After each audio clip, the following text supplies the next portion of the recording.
futuro da Igreja. Este será o título da nossa última lição do segundo trimestre do ano de 2023 da classe de pré-adolescentes.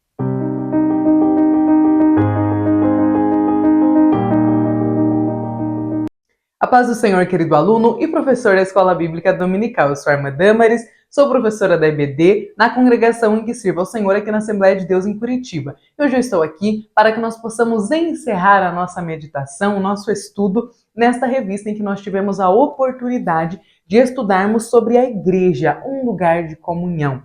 Foram 13 aulas, hoje é a última aula, em que nós tivemos a oportunidade de mergulhar, de aprender mais a respeito do que é a igreja, sobre como ela está organizada, sobre os motivos de nós precisarmos ir à igreja. Então nós estamos aí há praticamente 13 lições, né? Estamos encerrando hoje, conversando, meditando juntos, falando com os nossos pré-adolescentes, lecionando aulas para eles a respeito do que é a igreja. E hoje nós iremos falar sobre algo bastante relevante, porque nós iremos falar de futuro. Qual é o futuro da igreja? O que nós podemos esperar dos próximos anos, das próximas décadas, para a igreja do Senhor? Nós já aprendemos que a igreja é de Deus, que Ele é o fundador, a base dela. Pois hoje nós iremos, então, aprender um pouquinho mais a respeito do que nós podemos esperar para o futuro da igreja. Eu quero começar parabenizando você, professor, você, aluno que está aqui. Nós estamos finalizando mais uma revista para a glória de Deus e edificação nossa. Nós tivemos aí a oportunidade de aprendermos, de passarmos para os nossos pré-adolescentes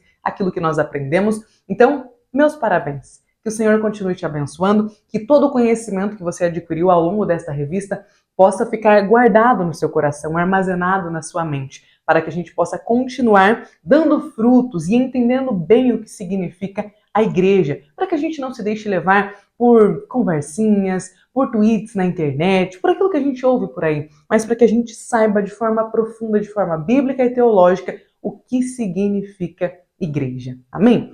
Antes de nós entrarmos na nossa aula, eu gostaria de já pedir que você, por favor, deixe o seu like neste vídeo. Se você ainda não é inscrito, seja muito bem-vindo a este canal, pode se inscrever. E se você quiser deixar algum comentário, me contar como foram as aulas aí para você na sua congregação, como foi esse trimestre, se a tua classe, né, a tua sala de pré-adolescentes cresceu, quais foram as dúvidas, quais foram os desafios, como você conseguiu lidar com eles. Fique à vontade para deixar aqui no comentário, será uma alegria para mim saber como foi este trimestre aí na sua congregação. Vamos começar então? Nossa leitura bíblica está lá no livro de Apocalipse, capítulo 21. Nós leremos dos versículos 1 até o versículo 8. Vamos ler juntos? E vi um novo céu e uma nova terra, porque já o primeiro céu e a primeira terra passaram, e o mar já não existe. E eu, João, vi a santa cidade, a nova Jerusalém, que de Deus descia do céu, adereçada como uma esposa, ataviada para o seu marido. E ouvi uma grande voz do céu que dizia: Eis aqui o tabernáculo de Deus com os homens, pois com eles habitará, e eles serão o seu povo, e o mesmo Deus estará com eles e será o seu Deus. E Deus limpará de seus olhos toda lágrima, e não haverá mais morte, nem pranto, nem clamor, nem dor, porque já as primeiras coisas são passadas. E o que estava assentado sobre o trono disse: Eis que faço novas todas as coisas. E disse-me: Escreve, porque estas palavras são verdadeiras e fiéis. E disse-me mais: Está cumprido, eu sou o Alfa e o Ômega, o princípio e o fim. A quem quer que tiver sede, de graça lhe darei da fonte da água da vida. Quem vencer, herdará todas as coisas, e eu serei seu Deus, e ele será meu filho. Mas quanto aos tímidos e aos incrédulos, e aos abomináveis, e aos homicidas, e aos fornicadores, e aos feiticeiros, e aos idólatras, e a todos os mentirosos, a sua parte será no lago que arde com fogo e enxofre, o que é a segunda morte. Então, na aula de hoje, nós iremos falar a respeito do futuro da igreja. É uma aula que traz um viés bastante escatológico sobre a doutrina das últimas coisas, por isso nós temos um texto que vai falar aí dos últimos dias e do destino daqueles que aceitarem Jesus, que puderem, né, herdar a coroa da vida, que se tornarem igreja e estiverem aguardando o noivo, Cristo, e daqueles que não aceitarem. Nós tivemos aqui uma descrição daqueles, os incrédulos, os abomináveis, o que o futuro reservará para eles. Aqui na nossa seção A Bíblia Diz, nós temos o texto de 1 Tessalonicenses, capítulo 4, versículos 16 e 17, que nos diz o seguinte: Então o próprio Senhor descerá do céu. Aqueles que morreram crendo em Cristo ressuscitarão primeiro. Então nós, os que estivermos vivos, seremos levados nas nuvens, junto com eles, para nos encontrarmos com o Senhor no ar. E assim ficaremos para sempre com o Senhor. Aleluias! Maranata! Chegará o dia em que nós ficaremos para sempre com o nosso Senhor.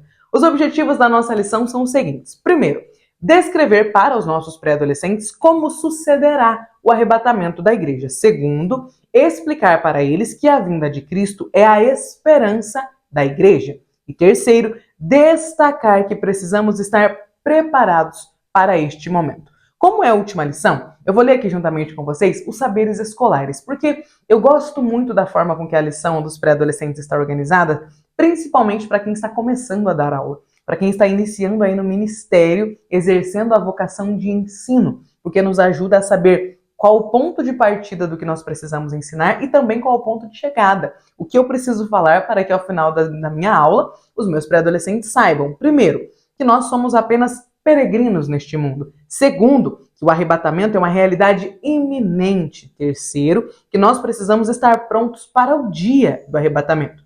Quarto, que a vinda de Cristo propiciará o encontro do noivo com a noiva. Quinto, que o triunfo e a recompensa da igreja consistem em estar para sempre com o Senhor. E sexto, que os mortos em Cristo e os que estiverem vivos serão transformados. Aleluias! Que aula maravilhosa que nós teremos para encerrar, para fechar este trimestre, que aprove o Senhor que nós pudéssemos completá-lo. Vamos agora para a nossa introdução, para o Conhecendo Mais de Deus. Prezado e prezada pré-adolescente, a paz do Senhor, nós chegamos ao final de mais uma lição, de mais um trimestre, e nesta última lição nós veremos que a igreja não viverá na terra para sempre. Enquanto estamos aqui, vivemos com a esperança de que um dia o Senhor Jesus virá nos buscar para vivermos com Ele eternamente. Aleluias! Primeiro tópico, a promessa de redenção. O mundo não é a morada definitiva da igreja. É importante ter em mente que enquanto estamos neste mundo, nós devemos viver aqui com os olhos lá na eternidade. O nosso Senhor prometeu que virá buscar o seu povo para estar eternamente com Ele. Sabendo disso, nós precisamos estar vigilantes e preparados para este grande dia, o dia do nosso encontro com o Senhor, o dia que Ele virá nos buscar e então, para sempre, nós estaremos com Ele. Nunca mais nós voltaremos a estar presos neste corpo mundano, caído, terreno. Chegará o dia em que nós teremos este corpo transformado e para sempre, eternamente, nós estaremos com o Senhor. Que alegria, que maravilha é poder saber que Cristo virá nos buscar. Já é muito bom servir ao Senhor nessa vida, adorá-lo, exaltá-lo, fazer parte da igreja, ouvir a palavra do Senhor, buscar entendimento na palavra dele, orar, falar com ele, cultuar juntamente com os nossos irmãos. Tudo isso é muito bom, é maravilhoso a vida cristã aqui na terra. Mas há sofrimento, mas há dores, há momentos difíceis, há desafios a serem enfrentados. E nós também não estamos constantemente juntinhos com Cristo de forma física. Nós o recebemos, a Trindade em nós, de acordo com o que a palavra vai nos dizer, nós recebemos a Trindade de forma em espírito, né? Em nosso coração, nós o recebemos em nosso corpo é templo do Senhor. Porém, no céu, nós não estaremos mais presos neste corpo terreno e nós estaremos para sempre com o Senhor, morando eternamente com Ele, desfrutando das mansões celestiais. Que aula maravilhosa! Professor, meu conselho para você é: dê essa aula, lecione, ministre essa aula com alegria, feliz, mostrando para os seus pré-adolescentes como é importante, como é a nossa esperança e como é bom, como é uma notícia de alegria saber que Jesus irá nos buscar. Não vamos falar do céu, dos últimos dias, do fim dos tempos, sabe? Com aquela coisa meio, poxa, o fim dos tempos está aí. Não, calma. O fim dos tempos está aí, glórias a Deus. Cristo está às portas, em breve, muito em breve. Oxalá que seja na nossa geração. Cristo virá nos buscar. Vamos continuar? Aqui na nossa letra A, primeiro subtópico, uma promessa verdadeira. A volta de Jesus para buscar a sua igreja é uma promessa verdadeira, porque foi dita pelo próprio Cristo e está presente na Bíblia. No Evangelho de João, o próprio Jesus disse: "E depois que eu for e preparar um lugar para vocês, voltarei e os levarei comigo, para que onde eu estiver, vocês estejam também." Eu amo este versículo, o Evangelho de João, capítulo 14, versículo 3. Quando Jesus ressuscitou e subiu ao céu, enquanto ele subia, os anjos disseram às pessoas que estavam assistindo ali a ascensão de Cristo aos céus: "Esse Jesus que estava com vocês e que foi levado para os céus, voltará do mesmo modo que vocês o viram subir." Atos capítulo 1, versículo 11. Jesus veio, ele cumpriu a sua missão na terra, mas nos deixou uma promessa, uma esperança de que voltará para buscar a sua igreja. Glórias a Deus! Aqui está o futuro da igreja. Não precisa ficar preocupado, preocupada. Os dias maus que nós vivemos, estes constantes ataques que a igreja sofre, tá tudo bem. Faz parte. A igreja vai resistir até o fim. Ela vai permanecer até o fim. Até que Cristo venha nos buscar e nos levar para estarmos para sempre onde Ele estiver. Cristo, onde estará Cristo? Ali a igreja estará junto. Cristo estará no céu, nas bodas do Cordeiro, nós estaremos juntos. Cristo virá para a terra, instaurar o novo reino, a nova Jerusalém, estaremos juntos. No período do milênio, quando o Senhor reinar fisicamente por 1000 anos no trono em Jerusalém, a igreja estará com o Senhor. Nós estaremos onde Cristo estiver para sempre. Essa é a nossa esperança. Nós não podemos perder jamais a alegria da salvação. Essa é a principal mensagem da igreja. Nós celebramos agora, no dia 18 de junho, 112 anos das Assembleias de Deus no Brasil. E essa mensagem que a Assembleia de Deus tem pregado há 112 anos no Brasil, ela continua atual. Jesus salva. Aleluias! Jesus cura. Oh, glórias! Jesus batiza com o Espírito Santo e ele em breve voltará. Os 4 pontos da mensagem que a Assembleia de Deus prega neste país.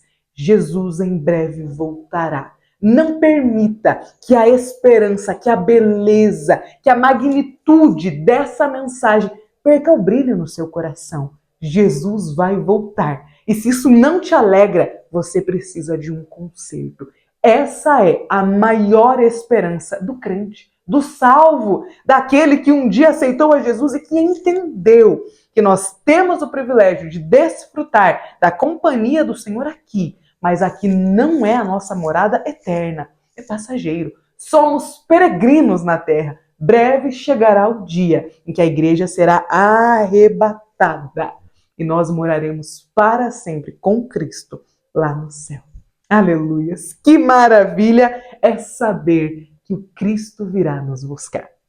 Segundo subtópico, a maior esperança da igreja. Nós vivemos em um mundo cheio de maldades, doenças, que são todas causadas pelo pecado. Contudo, nós temos a esperança de que em breve, muito em breve, este mundo e toda a maldade, todas as doenças, toda a iniquidade que só aumenta, deixará de ser a nossa moradia e nós passaremos a habitar com o Senhor no céu. Na Bíblia, a igreja é comparada a uma noiva real que se enfeita, que se prepara para encontrar o seu noivo. Jesus é comparado ao noivo que em breve virá ao encontro de sua noiva e então será realizada a grande bodas do Cordeiro lá no céu. Está registrado lá em Apocalipse, capítulo 16, versículos do 6 até o 8. Você pode ler, professor, caso você queira ler com seus pré-adolescentes. Deixa registradinho aí, coloca um asterisco para lembrar de ler com eles, que é super importante que a gente faça essas leituras ao longo da aula, né? Mas é claro, respeitando o horário que você tiver à disposição aí na sua congregação. Terceiro subtópico, guardando a promessa. Para que possamos viver neste mundo sem nos contaminarmos com os pecados, nós precisamos preservar a esperança da salvação em nossos corações. Por essa razão, nós devemos priorizar o estudo bíblico, né? A pregação, que tenha como tema a salvação e o fortalecimento da nossa fé em Jesus, porque em breve Cristo voltará. O estudo escatológico precisa fazer parte do nosso cotidiano. Eu já ouvi, recentemente, alguém me dizer o seguinte: eu tenho medo de ler Apocalipse. Cristão, tá? Falando, eu tenho medo de ler Apocalipse, de estudar sobre escatologia, sei lá, me dá um medo. Gente, essa é a nossa maior esperança. Cristo virá. Não existe igreja sem a esperança de que Cristo voltará para nos buscar. Nós somos peregrinos na terra. Não perca de vista a sua condição de peregrino. Às vezes nós buscamos tanto as coisas daqui, nós nos enchemos tanto do que a vida terrena tem a nos oferecer, que a gente perde a nossa identidade de cristão, de peregrino. A nossa vida aqui ela é passageira. Nós não sabemos se completaremos o nosso período de existência até o fim. A gente não sabe se viveremos até 70, 80, 90 anos ou se o Senhor nos arrebatará antes, aos 30, aos 40 anos de idade. Nós não sabemos. Mais do que isso, nós não sabemos quando nós encontraremos Jesus de forma individual, através da morte, ou de forma coletiva, através do arrebatamento. Fato é, a vida aqui é passageira. E como cristãos, nós não podemos perder de vista a essência da nossa fé. E a essência da nossa fé é a seguinte: nós fomos salvos, resgatados de uma vida de pecado pelo nosso Senhor, e por isso nós precisamos pregar a palavra dele, até que ele venha nos buscar. Então, quando nós lemos a palavra de Deus, nós sabemos quem nós somos, nós sabemos do que fomos feitos, por quem fomos feitos, o que precisamos fazer enquanto estivermos aqui e o que faremos quando daqui formos levados. A Bíblia nos responde todas as perguntas existenciais que atormentam a alma do ser humano. Muitas pessoas ficam mal, porque elas ficam tão preocupadas, pensando tanto sobre quem eu sou, de onde eu vim, qual a minha missão, meu propósito. E a Bíblia, a palavra de Deus, nos responde quem nós somos, de onde viemos, o que precisamos fazer aqui na Terra e para onde iremos. O futuro da igreja é o nosso futuro. É o que acontecerá com a nossa vida. Ah, mas irmã Damaris, o que eu vou fazer com as coisas daqui? Meu pai tem uma frase, meu pai é meu pastor, para os irmãos que não sabem, e ele tem uma frase que eu amo. Desde que eu era criança, eu ouvia ele falando e depois na adolescência começou a fazer mais sentido para mim. Ele dizia assim: profissionalmente, secularmente falando, na escolha da sua profissão, na preparação para uma faculdade, na sua vida profissional, viva como se Jesus fosse voltar daqui a 100 anos. Então você vai trabalhar bastante, você vai estudar, você vai se programar, você vai guardar dinheiro, você vai investir dinheiro, enfim, você vai programar a sua vida como se Jesus fosse voltar daqui a 100 anos. Agora, espiritualmente, se prepare de uma forma de como se você estivesse esperando que Jesus voltasse hoje, à meia-noite. Percebe? Nós somos peregrinos aqui na Terra. Nós fomos chamados para a vida aqui, mas nós sabemos que nós voltaremos para a vida lá. Então nós temos sim uma forma de viver que é diferente do mundo. A gente pensa no aqui e no agora, mas a gente pensa lá também. Então eu preciso sim estar preparado para sustentar minha família nos próximos anos, mas eu também preciso estar preparado, preparada para encontrar Jesus, se caso for, se ele me chamar, se ele chamar toda a igreja, hoje. Essa é a tarefa mais difícil do cristão administrar.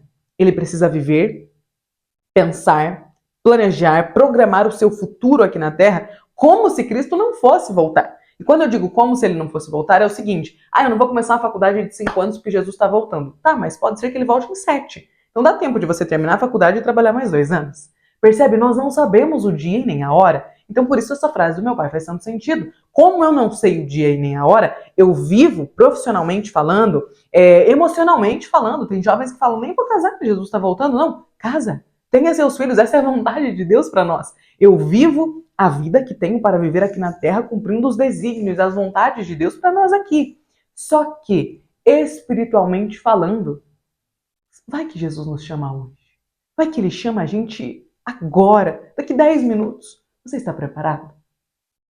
Caso ele não volte hoje, como está a sua vida? Como está a sua vida familiar? Como está o seu relacionamento, os seus estudos? A sua preparação, o sonho da casa própria, de um carro melhor, de uma viagem, o sonho do casamento, o sonho de fazer um mestrado. Faça, vá em frente, se prepare, se dedique, melhore. Mas saiba que pode ser que você não termine o mestrado, tanto quanto pode ser que você termine e trabalhe nessa área por muitos anos. Então nós temos o desafio dado a nós pelo Senhor de vivermos aqui na Terra sem nos contaminarmos mas com a esperança guardada em nós, preservada em nossos corações, de que pode ser que Cristo venha hoje. Talvez Cristo venha a romper da aurora. Já é um hino que nós cantávamos muito. Segundo tópico, a igreja arrebatada. Nós temos a certeza de que o evento do arrebatamento ele é certo. Porém, muito se discute sobre a forma como ele acontecerá. Então, dentro das correntes teológicas, das denominações que nós temos no nosso país, por exemplo, existem várias discussões sobre quando acontecerá, de que forma, o quando nós não sabemos. Mas a forma, como acontecerá, como será, existem muitas dúvidas, existem muitas interpretações a respeito dos textos bíblicos que falam sobre essas passagens, dos textos bíblicos que são categorizados, classificados como textos escatológicos. Mas o que nós sabemos, nós como assembleianos, o que nós podemos entender a respeito desse assunto e o que nós precisamos saber está descrito aqui nos próximos tópicos que nós estudaremos agora. Então, primeiro subtópico, como acontecerá o arrebatamento? A Bíblia relata que a vinda de Jesus acontecerá em duas fases. Então, na primeira fase, o nosso Senhor arrebatará a sua igreja. Ninguém sabe o dia e nem a hora desse evento, somente o próprio Deus. Por esse motivo, nós precisamos estar sempre preparados. Nós temos também a igreja invisível de Jesus, ou seja, todos os crentes salvos sumirão de repente, deixando tudo para trás. Lembra que nós estudamos sobre a igreja invisível? Nós não vemos a igreja invisível de Cristo, porque nós sabemos que, pensa aí, quantas pessoas você conhece que são cristãs? Né? Você conhece muita gente, provavelmente. Você vai na sua igreja, na sua congregação, tem a igreja na sua cidade, eu posso falar aqui de Curitiba, das congregações que eu conheço. A igreja de Cristo ela é muito grande, só que eu não conheço toda ela. Eu não sei, por exemplo, hoje, quantos salvos existem num país como a Coreia do Norte, que é um país fechado para o evangelho. Mas eu posso ter certeza de que a palavra de Deus chegou lá também. Assim como ela chegou nos impérios mais fechados do mundo, como foi o romano, por exemplo. O Império Romano perseguiu, caçou, matou os cristãos. Porém, o evangelho continuou crescendo, continuou aumentando e chegou até nós, aos confins da terra. Nós não sabemos quantos salvos virão de lá. Mas, quando a trombeta tocar, aleluias, não haverá país fechado, não haverá governo ditador que impedirá que os salvos subam para encontrar o Senhor nos ares. Aleluias! Não importa o quão fechado, se faz parte dos países da janela 10 para o 40 ou não, que o país seja. Não importa se lá o cristianismo é crime ou não é. Importa que, quando a trombeta tocar, aleluia, neste momento, os salvos, aleluia, subirão para encontrar o Senhor. E nós todos, cristãos de todos os tempos, adoraremos ao Senhor. Os mortos ressuscitarão primeiro, disse o apóstolo Paulo. Todos, aqueles que já foram à igreja de Cristo, né, os que já morreram no Senhor, ressuscitarão primeiro. E nós, os que estivermos vivos, Paulo diz que ele era um dos que estariam vivos e ele não está, porque ele não sabia quando Jesus viria. Eu estou falando hoje nós, mas pode ser que eu não esteja mais viva. Talvez minha filha, talvez meus netos, não sei.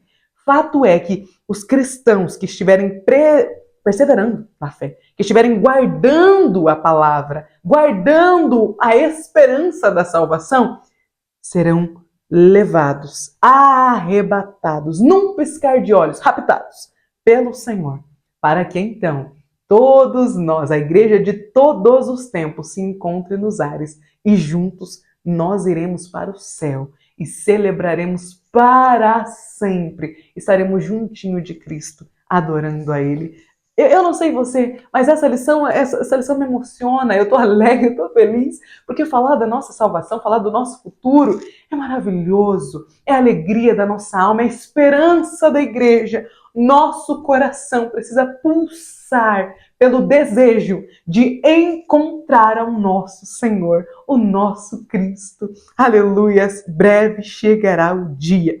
Então, vamos para o nosso segundo tópico. Quem será arrebatado? Todos os crentes que aceitaram a Cristo como Salvador e se mantiveram fiéis durante a sua vida terrena serão salvos. Os crentes do Antigo Testamento que morreram esperando a salvação e os salvos que já faleceram na presente era também ressuscitarão.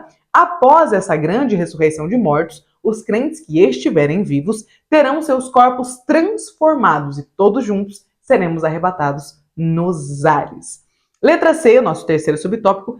Quem são os crentes atuais que serão arrebatados? É o título do nosso terceiro subtópico. As pessoas que servem a Deus com coração sincero e buscam fazer a vontade dele experimentarão o arrebatamento. Então aqui é algo muito importante para nós explicarmos para os nossos pré-adolescentes. Quem será arrebatado? Não são só os irmãos, oxalá que todos que congregam na mesma congregação que você, que fazem parte da mesma denominação. No céu nós teremos crentes, nós teremos pessoas, cristãos que aceitaram a Jesus de todas as denominações. Porque precisa ter o quê? A lição já vai nos dizer. Servir a Deus de coração sincero e buscar fazer a vontade dele. Precisa guardar a palavra dele no coração e obedecer os mandamentos dele. É isso que precisa para ser cristão. É muito honroso ser membro da Assembleia de Deus. É maravilhoso. É uma honra. É lindo pertencer a uma denominação tão bela como a nossa. Aí o maior movimento pentecostal da história. Porém, não é requisito para a salvação. Eu posso fazer parte de outra denominação? Posso. É uma escolha a denominação a qual eu pertencerei aqui na Terra. Não é um requisito para entrar no céu. Requisito para entrar no céu é conhecê-lo, aceitá-lo, confessá-lo e permitir que ele transforme a sua vida. Viver de uma forma que o honre, da forma que os mandamentos dele nos dizem para vivermos. Aqui nós falamos, né? Aqui estão os requisitos para entrar no céu. Então é importante que os nossos pré-adolescentes saibam que não é pela placa da igreja que a pessoa pertence que a gente sabe se ela vai para o céu ou não. O céu será um lugar de muitas surpresas, porque com certeza veremos ali pessoas que não esperávamos e pessoas que talvez nós tínhamos certeza que estariam lá, não estarão. Porque o céu será um lugar de muitas surpresas. Apenas frequentar os cultos não é suficiente. É por isso que só frequentar o culto não é suficiente. Porque não é a placa da igreja que nos salva. Não é cumprir os ritos, aquilo que a nossa denominação nos sugere, que salva alguém. O que salva o homem, o que tira, o que arranca a alma dele do inferno é aceitar a Jesus e viver de acordo com o que Jesus nos diz para viver em sua poderosa palavra. Vamos para o nosso terceiro subtópico, a igreja na eternidade. Após cumprir a sua missão aqui na Terra, a igreja finalmente chegará à sua moradia eterna, o céu. Aqui na Terra, nós somos apenas peregrinos a um lugar perfeito preparado para nós. Eu gosto tanto, sabe, dessa expressão peregrino. É uma expressão que eu gosto de lembrar dela. Porque às vezes a gente foca tanto na vida terrena, a gente fica pedindo tanto para Deus, Senhor, me ajuda com isso, me dá uma casa, me dá um carro, eu quero fazer isso. Não está errado. Só que a gente é peregrino. Aleluia. Nós somos peregrinos.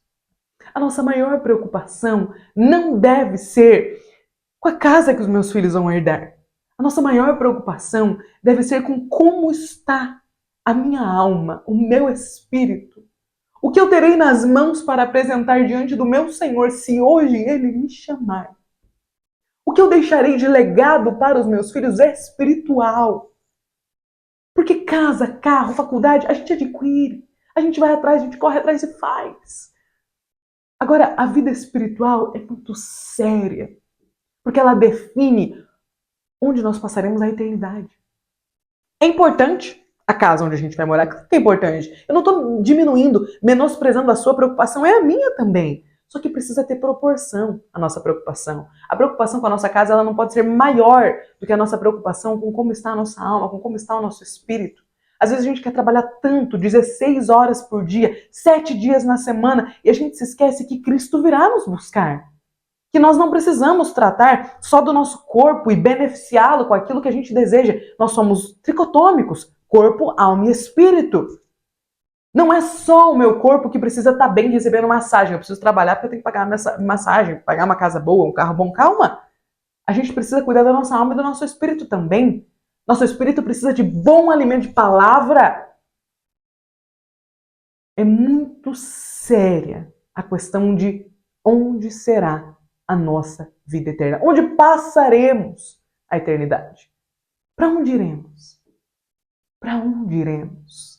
Uma pergunta que deve ser respondida de forma individual. O futuro da igreja, para aqueles que fazem parte da igreja, é esse, é no céu. Mas o futuro daqueles que não creem em Deus, como nós lemos no início da aula, Apocalipse, capítulo 21, versículo 8, é o lago de fogo. Meus irmãos, isso aqui é muito sério. Às vezes a gente esquece de que o céu é real, tanto quanto o inferno também é. o destino da nossa alma, precisa ser levado em conta por nós todos os dias.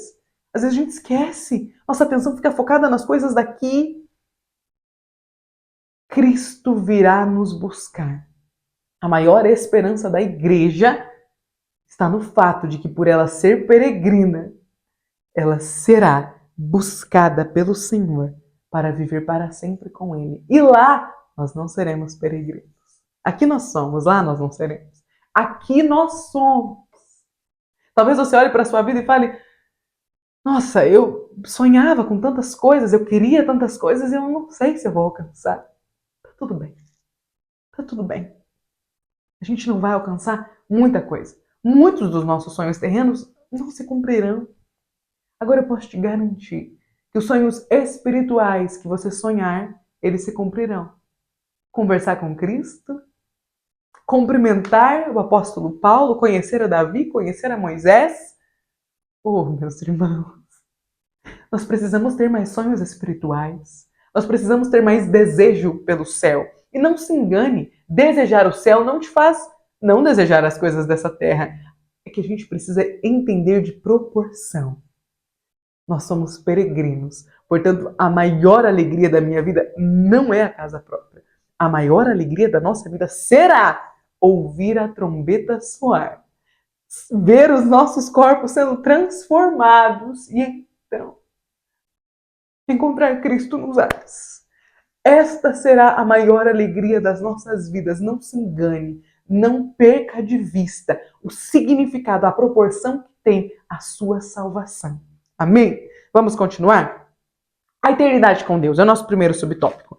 Imagine um lugar onde nós poderemos ver Jesus de pertinho, conversar com Ele e observar todas as suas maravilhas. Este é o lugar preparado para a igreja.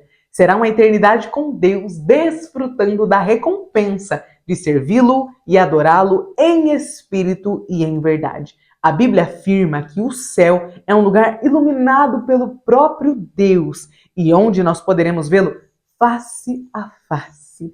Será o tão esperado encontro da igreja com o Senhor para servi-lo fielmente. Segundo subtópico, uma eternidade de alegria. Você já imaginou livrar-se de todas as dores, lágrimas deste mundo e habitar em um lugar perfeito, onde não haverá mais tristezas e nem mortes? Você já parou para pensar? Se você tivesse uma vida sem dores, sem tristezas, sem frustrações, imagina que vida maravilhosa não seria? Pois então, essa vida acontecerá lá no céu.